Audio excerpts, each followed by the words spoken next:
પ્રાકૃતિક ખેતી કરતા ખેડૂતો આ કામ તાત્કાલિક કરી લો। ગાયની ભાવ ખર્ચ સહાય માટે માત્ર 2 દિવસ બાકી। ગુજરાત સરકાર દ્વારા પ્રાકૃતિક ખેતીને પ્રોત્સાહન આપવા માટે એક મહત્વની યોજના અમલમાં છે। આ યોજના હેઠળ દેશી ગાય આધારિત સંપૂર્ણ પ્રાકૃતિક કૃષિ કરતા ખેડૂત કુટુંબને એક ગાયના નિભાવ ખર્ચમાં સહાય આપવામાં આવે છે। જે ખેડૂતો પ્રાકૃતિક ખેતી કરી રહ્યા છે અથવા શરૂ કરવા માંગે છે તેઓ આ યોજનાનો લાભ લઈ શકે છે। ચાલો જાણીએ કે આ યોજનાનો લાભ કોણ કોણ લઈ શકે છે। જે ખેડૂત પ્રાકૃતિક કૃષિ કરે છે અથવા કરવાના છે તે લાભ લઈ શકે છે। બીજું, જેમના કુટુંબમાં આઈડેન્ટિફિકેશન ટેગવાળી દેશી ગાયો છે તે પણ લાભ લઈ શકે છે। ત્રીજું, જેમણે પ્રાકૃતિક કૃષિની તાલીમ લીધેલી હોય તે પણ લાભ લઈ શકે છે। જે ખેડૂતોએ અગાઉના વર્ષોમાં આ યોજના હેઠળ અરજી કરી છે અને ચાલુ વર્ષે તેમને લાભ મળવાનો હોય તેમના સિવાયના અન્ય ખેડૂતો આ સહાય માટે અરજી કરી શકશે। આ યોજના માટે અરજી કરવા માટે આઈ ખેડૂત 2.0 પોર્ટલ ફરીથી ખુલ્લું મૂકવામાં આવ્યું છે। અરજી કરવાની છેલ્લી તારીખ 17 સપ્ટેમ્બર છે। જે ખેડૂતોએ હજુ સુધી અરજી નથી કરી તે સમયસર અરજી કરી દેવા વિનંતી।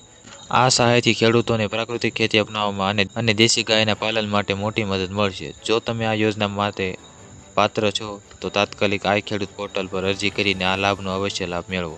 પ્રધાનમંત્રી નરેન્દ્ર મોદી 20 સપ્ટેમ્બરે ભાવનગરની મુલાકાત લેશે।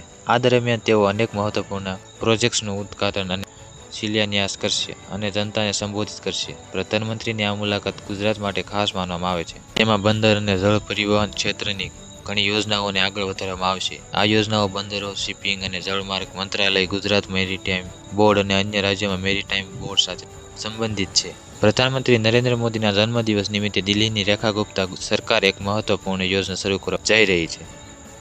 પીએમ મોદીનો જન્મદિવસ 17 સપ્ટેમ્બર છે। દિલ્હી સરકારે મંગળવારે જાહેરાત કરી હતી કે દિવ્યાંગોને સંભાળ રાખનારાઓની દર મહિને 6,000 રૂપિયાની માસિક સહાય આપવામાં આવશે।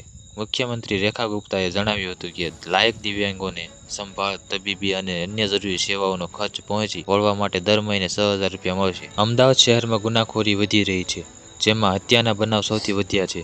અમદાવાદ પોલીસ કમિશનરની અધ્યક્ષતામાં શહેર પોલીસના અધિકારીઓની ક્રાઇમ કોન્ફરન્સ યોજાઈ હતી। છેલ્લા 5 મહિનામાં શહેરમાં હત્યાના 50 ગુના નોંધાયા છે, છતાં છેલ્લા 3 વર્ષની સરખામણીમાં ક્રાઇમ ઓછો હોવાનું પોલીસ કમિશનરનું કહેવું। પોલીસે ગુનાખોરીનો ડેટા જાહેર કર્યો છે। આજ માટે આટલું। જો તમને વિડીયો ગમ્યો હોય તો વિડીયોને લાઇક કરી દેજો, ચેનલને સબસ્ક્રાઇબ કરી બેલ આઇકન ઓન કરી દેજો। મળીએ નવા સમાચારની અપડેટ સાથે। ધન્યવાદ।